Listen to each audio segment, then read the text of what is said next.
All right, we got Kode Red in the building. What's going on with you, man? Peace, God, peace. So how did you come up with the name Kode Red? I was actually named by Breeze Joaquin from Black Wall Street.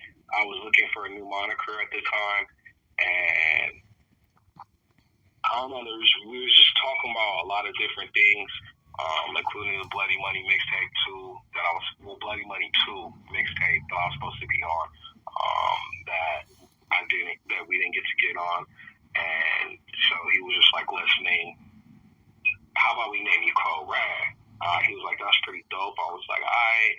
And then it's an acronym, actually, which stands for Karma Overrides Defying Energy. Redemption exists only in death. And so basically, a lot of times when the energy of a situation is heavily unbalanced, I'm a messenger angel to rectify that energy. Nice. And how did you come up with the term Down Boulevard? What is that about? So shout out to Dane Bozzy, Pure Control. Dane Bozzy is one of my brothers. He's an international producer who's sold out in Amazon and like overseas, like Japan and stuff of that nature. He just had his 10th anniversary box celebration for his album Sugar Control. You can find him on Spotify. He was the one who originally created Down Boulevard, and he didn't want it anymore.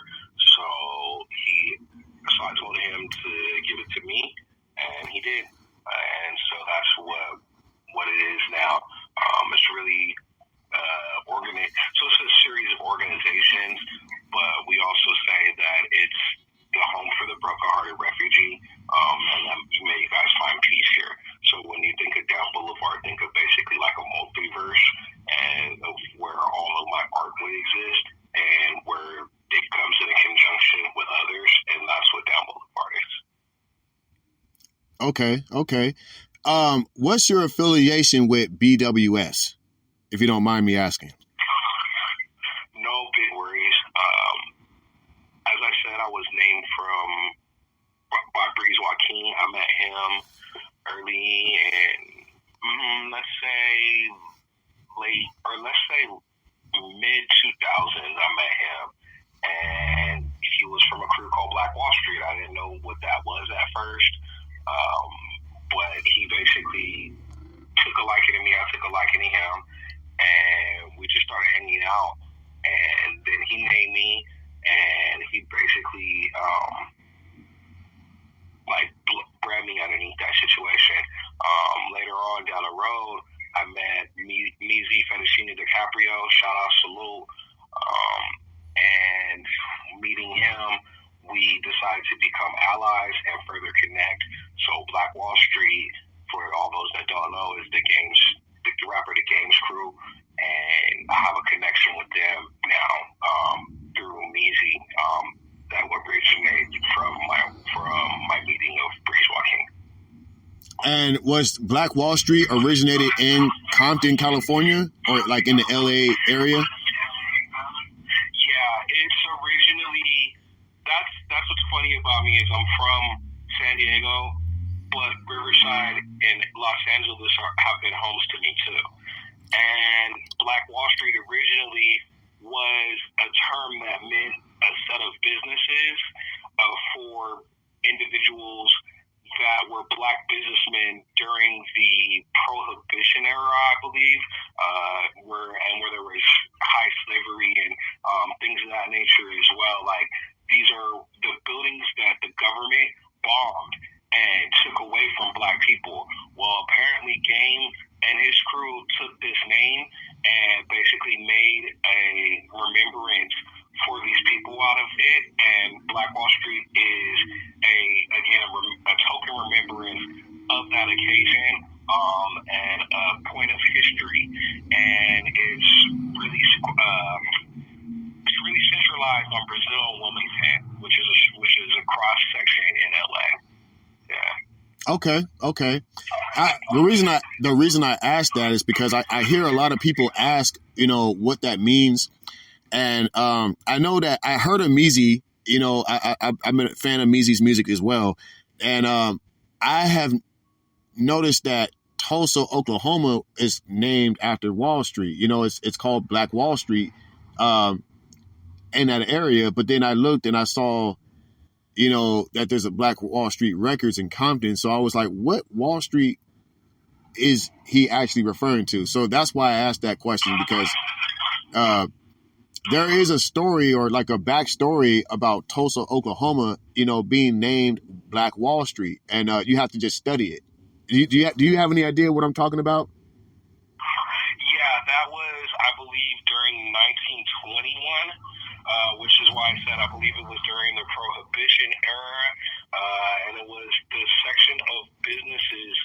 There was very high-ranking business officials and leaders that were black in that section, and the United States of America actually bombed that section of America. And we on the West Coast have a high propensity to take certain historical landmarks from history and name our crews or our projects after that. And so, with that being said, that's in regards to that. And that's the same thing when you think Black Wall Street and Compton, you would think in remembrance of Tulsa, Oklahoma, and in remembrance of Black history and further, like advocating Black rights. That's really what that's for. Interesting. Okay. And, you know, so now that you've allied with, you know, with Meezy and some partners, you know, in BWS, what's the next move? Looking forward towards the future, I've been talking with West Coast Mafia about some things that I won't necessarily mention here, but we've been talking about doing some music together and things of that nature. So I'm working on that, because with Meezy, he's busy a lot. He's working on a lot of his own things, and even though I'm allied with BWS, that still means that you still have to do your independent work. So as an artist, my further connection moving with West Coast Mafia is a big thing for me right now.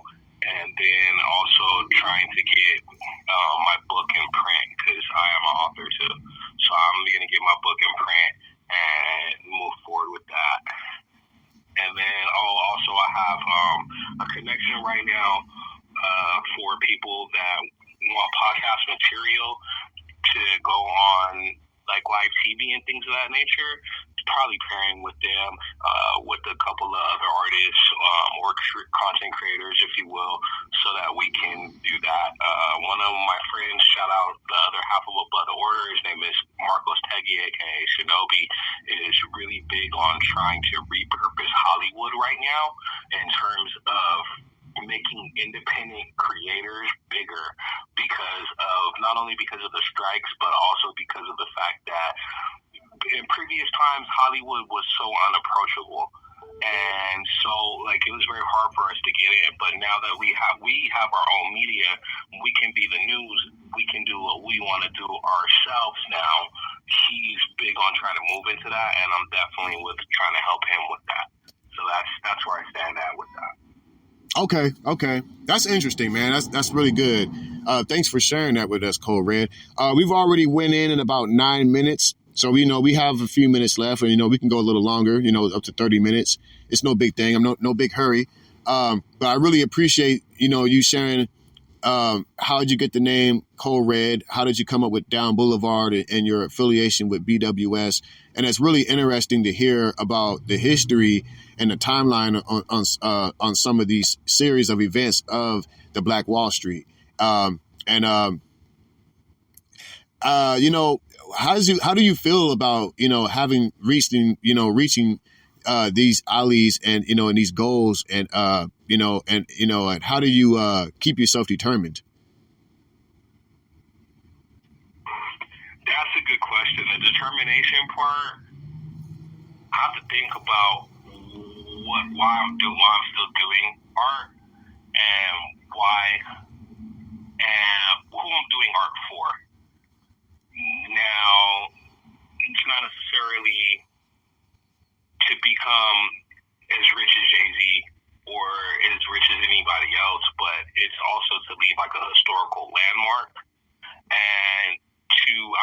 an MC, because for me, there's a difference between rappers and MCs, and I'm definitely an MC. I've been a club host. I've been a flyer model, things of this nature. I've opened for crowds, things like big crowds from between 1,500 to 3K. Been a podcaster, won Best New Podcast in Cali previously, things of that nature. I've worked with organizations that help the youth, help the homeless. Like these, not only is this therapy for me in lots of situations, but it's also a form of an expression and a beacon of light for my people. Since they tore down the Library of Alexandria, I believe that's what's in our music, and that's one of the ways that we continue to help that circulate. And so, because of that, I have to think, why do I do this? In terms of meeting goals, like that's always going to be a thing. I'm really hypercritical of my own self. I think I'm probably my biggest critic. And so a lot of times I feel like I haven't done enough. But I still keep trying to pursue more, because that's just the type of individual that I am. Like I'm not gonna stop. I told everybody I was gonna quit rapping at 44, but then COVID came. So, X-rated shout-outs is 48. And as long as I get traction between now and that age, I feel like I will keep doing music until that, or I will keep trying to find a way to do something musically oriented until that age, particularly if I don't run out of content. You feel what I'm saying? That's where I'm at with it. Gotcha. Okay. Yeah. That's really good to hear. I did a record with you once. We had did something before on BandLab. That was my first time working on BandLab this year. And I think that might have been the first time I even did anything on BandLab in like the past, I say like over 2 years ago. Like it's been at least 2 years since I actually did anything on there. But you were the one that actually cleaned it up. Like you did the most work on it. And what was it like for you when you entered the contest and won third place with Meezy on Sir ENT? I think that was really dope.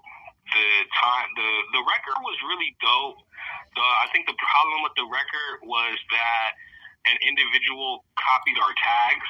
I don't want to give that individual more credit than they deserve, because they don't deserve a lot. They don't deserve a lot of credit. Yeah, and they're really out here swagger jacking for credit. Yeah, and evidence is them stealing our tags, things of that nature. And I think like a lot of times, certain people just want to be affiliated with certain things that might not be for them, or they want to be, certain backgrounds that might not be for them. And so I think that individual is just attempting to try to be someone that isn't for them and be a part of something that isn't necessarily for them. But the problem with that record, again, was that an individual stole the tags for that record, and the judges couldn't find that tags. And so by the time they got to that tags, I guess that the taste in their mouth was kind of sour, because they had to search for those tags so many times. The other thing, I got a review on that record. They pretty much said that they liked it, but I was told also that because the record was against an individual, basically, that it was looked at differently than a lot of other records. But I was also told that record was considered by the judges one of the most active records in that contest. That people in the penitentiary, shout outs all my lifers, all my people down in the cell blocks, particularly those with marijuana charges, man, because look at this shit. Like, we supposed to be making money off of that, and the system went ahead and made money off of it, and they still got these people locked up for it. So particularly the shout outs to the people like that, or people who got unfair strikes from the system, because not everybody that's in there is necessarily a bad person. They just went through some bad circumstances. But I was told that those people on the yard think that record was the most active out of the whole contest, and that they really liked it. And in terms of mixing the record, shout out again to Dave Bozzi. He's always told me that eventually I was gonna have to work and do some kind of engineering. And my other brother, Prop 24, aka Mike Will, shout out. He told me a long time ago that I was gonna have to do some kind of engineering. I told them, both of them, no, I don't want to do it. I don't want to do it. But actually making that types of records and doing them the way that I did in BandLab, I'm really a fan of that. I like that, and it was really fun for me, and I enjoyed working with West Coast Mafia on that, and I look forward to working with you guys some more. Yes, man.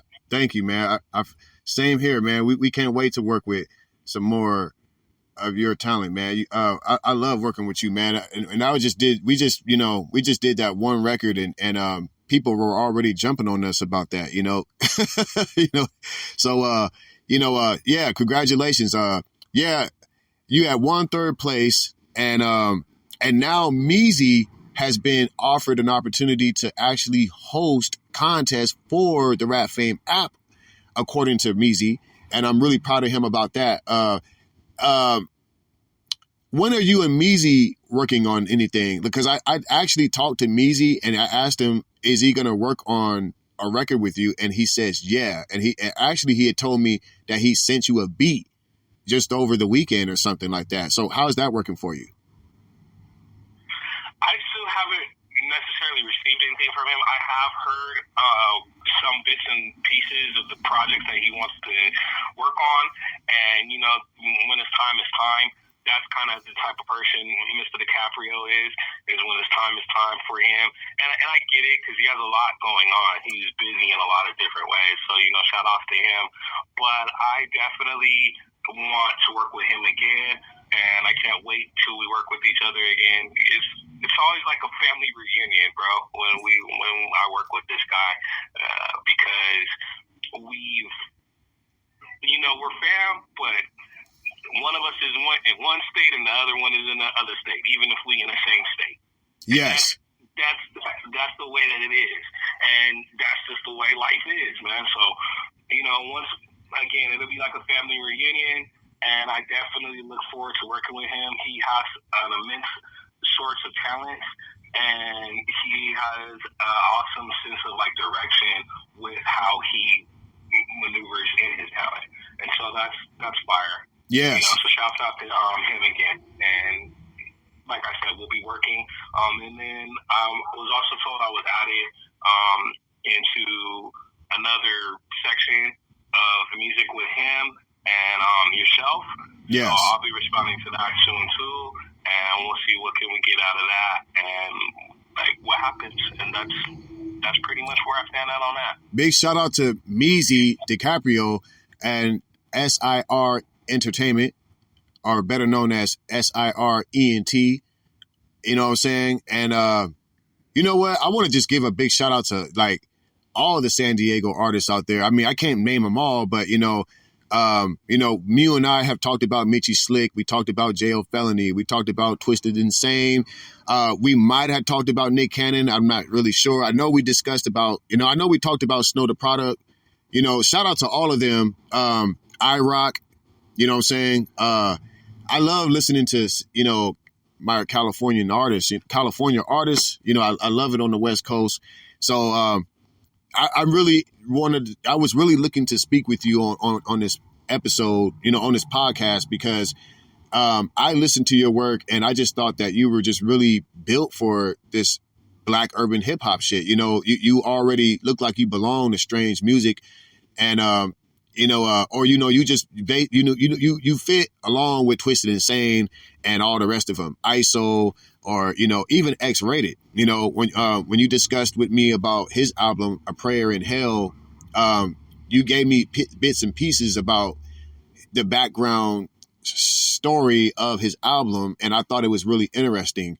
What made you feel like A Prayer in Hell by X-Rated was the album of the year? I'm gonna keep it funky, and I'm gonna say a couple things. Again, shout out Twisted Insane. Like you said, people people like Missy Slick. Who else is in this caliber of artists? This is an underground sound that we've all had for a long time, and some of us got famous and a lot more recognition than others, and some of us couldn't stay out of jail as much as some of us could, as much as others. You know what I'm saying? Some of us couldn't stay out of jail or the prison system, dude, and we got attached to a life, regardless whether it be like you said, like you're getting yelled at for your lyrics and penalized for your lyrics or whatever, things of that nature. For me, X-Rated is a big inspiration, bro, and the reason why is because what he's taking in A Prayer in Hell, I believe in a lot of the same message that he spread, and he basically took like the narrative of political black, like Afrocentricism, and really poured that out in a classic record. I've already been a big fan of Strange Music, and what Strange Music had going on when they signed X-Rated, I looked up really good to that, and then once I heard the record and what he did with his part of Strange Music and what that represents for Strange Music, I thought that was really, really dope. The only thing that I would like to see, minus, maybe me getting signed as Strange, would be for them to finally settle the beef with ISO, and then, excuse me, not ISO, but with Twisted Insane. The beef with Twisted Insane. And once they settle that beef with Twisted Insane, I believe that, like, Tech could really be a powerhouse record. Not saying that he already isn't, but just looking at the things that he's done, like he's had Lynch over there, and then now he has Rated over there. He's been able to absorb really heavy West Coast artists that the industry might have otherwise not have given a slot, not because they're like destructive in their message, but because their message is too Afrocentric, and that's a crazy time to live in. Yeah. Okay. Yeah, that's that's deep. That's really deep. Yeah, I'm a big fan of X-Rated. I met X-Rated before. I kind of wrote for him before. My friends had opened up a show for him. Yeah, he's a really humble guy. He's a humble dude, and he's just way beyond his time, man. I mean, like, I've been hearing all these people hyped up about The Realest by Eminem and Easy Mill, and I've been hearing everybody, or I would say that a lot of people online today in the media have been basically throwing shots at Eminem. They've been trying to drag him online. And I feel like X-Rated just, he needs to get his point across because, he's been down. He was down for so long, and, he released so much great content while he was behind bars. So they need to give him all his flowers while he's alive, because nowadays people, rappers die and become legends, and, it's like, that's why I feel like people, I'm not saying that X-Rated is underrated. I'm saying that I think that a lot of people has been sleeping on him. I just say that because, I just feel like a lot of artists are not giving him his flowers. And the ones that do, shout out to them, and, and shout out to X-Rated, his family, friends, and supporters and everything. And shout out to Strange Music, for giving him that opportunity to make a comeback, and I have one other question for you, and then we can wrap this up. We got a few more minutes left, about 6 minutes left. So I'm going to try to make this good. The one last question, or, a couple more questions. What exactly is it about the EP that, what made you call it The Answer? Oh, yeah. So I'm working on this EP called The Answer. A lot of political things that I look at, I mimic or call in response in my art. And so I feel like the world's got a question in its mind right now regarding, things of the nature. Are we in the last days? Are we in Revelations? Is AI going to destroy the earth? we have certain issues with certain people, well, this is the answer. The EP will be spoken as this is the answer. And so that's what we're going to do. That's going to be hosted by West Coast Mafia. You guys be on the lookout for that. Yeah. And we'll be doing the answer here shortly. I think between now and November. There's a lot going on, but I'm going to try to get it out by November 2nd, which is my birthday, by the way. Wow, happy early birthday. Yeah, that's right around the corner too, man. You know, this year is going by pretty quick. You know, time goes by so fast, man. I mean, like, I think just like, you know, you got to just start now. If you don't start now, you want to wait to start, you know, it'll take forever because time moves so fast, you know, and when that time goes by so quick, it makes you want to give up when you didn't start right away. You know what I'm saying? And so, those of you that are listening, you know, pull yourself together. You know what I'm saying? Because time waits for nobody. You know what I'm saying? And you heard the man right here, Kode Red. He's working on the EP. You know, and it's called The Answer. Y'all really should check that out. Check out the A Prayer in Hell by X-Rated because I think X-Rated's on tour right now. Shout out to Tech Nine. Allen Iverson too, because don't they call AI the answer? So that's what we doing on the EP too, is we taking shots. So there you go. I want to say shout out. I want to say this too. Big shout out to Strange Music and Ventilante International. I think I said that right. But big shout out to Mr. Stinky, rapper Mr. Stinky. He's did multiple records with Tech Nine. He's opened up shows with No Limit Records executive Master P and his artists.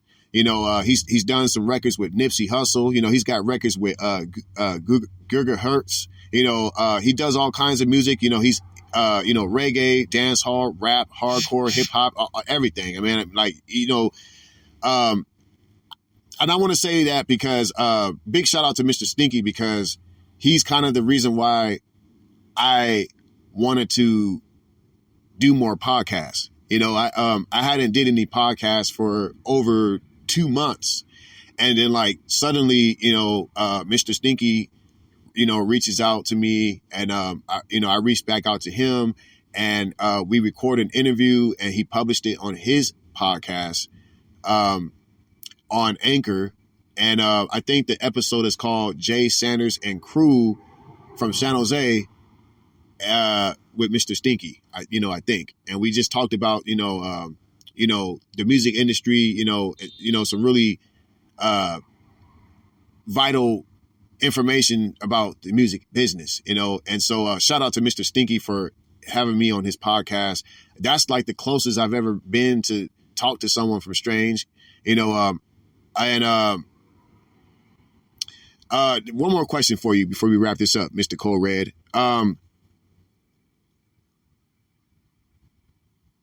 Do you plan on working on this EP with anybody else besides yourself? Because I know you have a friend or a partner named by the name of Vibes, and I know that she sounded really good too. So what's going on with your artist at Down Boulevard? Vibes is her own entity, so when she, depending upon how she wants to behave, when she got time for somebody, you know what I'm saying, and she might be a part of something. If she can, she keep the politics straight and things of that nature, we might incorporate her. It just depends on how she acts. You know what I'm saying? But other than that, she's definitely part of Down Boulevard and has been, and is gonna stay that way for a very long time. So yeah, that's the thing. They say business and pleasure mixed together is a very difficult nuance. So with that being said, again, shout outs to Vibes, and we'll see if she's on any records. I do have 2 records with her already that I could probably put on there, and we just clean up. So if you guys haven't checked out After Dinner and After Dinner Dessert, those are like Brother Lynch inspired type of records. Check those records out, and like then you'll be able to see what we'll do, or if we do something new. Okay. Put her on there. Okay. Yeah. Okay, that sounds good, man. Thanks for your time. Thanks for sharing that with us, Mr. Kode Red. We really appreciate it. We're running out of time here, so I'm gonna ask this one last question, and then we gotta go. Mr. Kode Red, why don't you share with us where we can find your music and where we can find you on social media? I really need more followers on my TikTok right now. So if you guys want to come over to TikTok and follow me over there, it would be at RedSummer59. And you can follow me on TikTok. And then for my IG, you guys can follow me over there. Even though I'm rarely over there, that will be Above the Order or Down Boulevard. And that's pretty much it. Or if you guys have any questions, you guys can also find me at Down Boulevard or Dame Bazzi, DAMEBAASI.com, or you guys can go purchase some gear from ChaseDemons.com and save 10% on your orders with the promo code KODE10. And then when you guys make your orders, just inbox in the field right there that you guys want to talk business with us or whatever, and we'll do that too.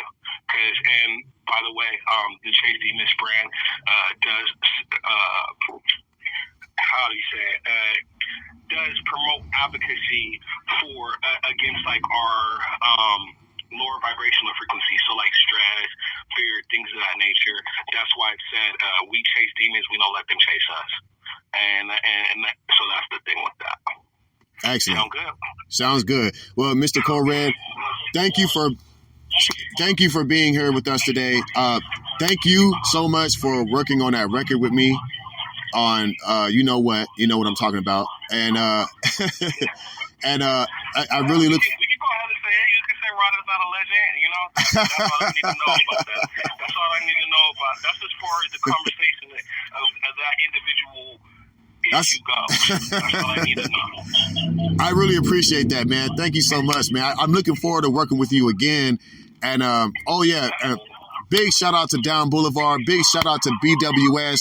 Big shout out to the West Coast Mafia, and shout out to all the supporters, friends, family, and everybody that's listening. We really appreciate your time and your support. And we'll be right back after these messages. Everybody have a great week and have a blessed weekend. And we are out. Peace.